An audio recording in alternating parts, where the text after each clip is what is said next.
SC ST బీసీకి ఎట్లా reservation ఉందో ఓసీకి కూడా అట్లనే రిజర్వేషన్ ఆ పర్సంటేజ్ ప్రకారం ఇచ్చేసి జనరల్ సీట్లో అందరూ పోటీ చేయొచ్చు. ఏముంది, ఇక గొడవే లేదు కదా. ఓసీకి కూడా రిజర్వేషన్ పెట్టేస్తే అయిపోతుంది. ఒకప్పుడు పెత్తందారులు ఉండే, భూస్వాములు ఉండే, పటేన్లు ఉండే, పట్వారీలు ఉండే, 100 ఎకర ఆసాములు ఉండే, వాళ్ళందరూ తాత ముత్తాతల నుంచి వాళ్ళు నడుపుకుంటూ వచ్చిండే. కాబట్టి ఆ టైంలో బడుగు బలైన వర్గాలు ఉన్నారు, వృత్తి పని చేసుకుంటున్నారు, కూళ్ళు చేసుకొని బతుకుతారు.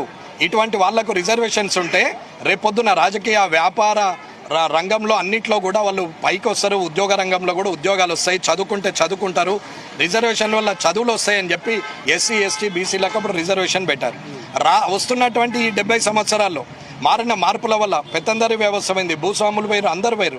వెల్మలల్లో లేనివాడు కూలిపోయేవాడు ఉన్నాడు. ఫార్వర్డ్ క్లాస్లో ముస్లిమ్స్ ఉన్నోళ్ళు ఇవాళ పండ్ల బండ్లు అమ్ముతున్న వాళ్ళు ఉన్నారు. కోమట్లు ఇవాళ పోయి బజ్జీలు వేసుకుంటూ రోడ్డు మీద బతుకుతున్న వాళ్ళు ఉన్నారు. అలాగే బ్రాహ్మణులు ఇప్పటికీ గుళ్ళలో పూజ తప్పితే అది చేయకపోతే బతకలేని వారు ఉన్నారు. అలాగే రెడ్డిలలో కూడా వ్యవసాయం చేసే వాళ్ళే ఎక్కువ మంది ఉన్నారు.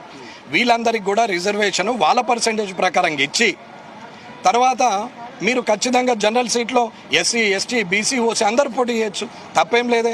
బీసీకి ఇవ్వచ్చు, అలాగే ఓసీకి కూడా ఇవ్వమని డిమాండ్. BC reserve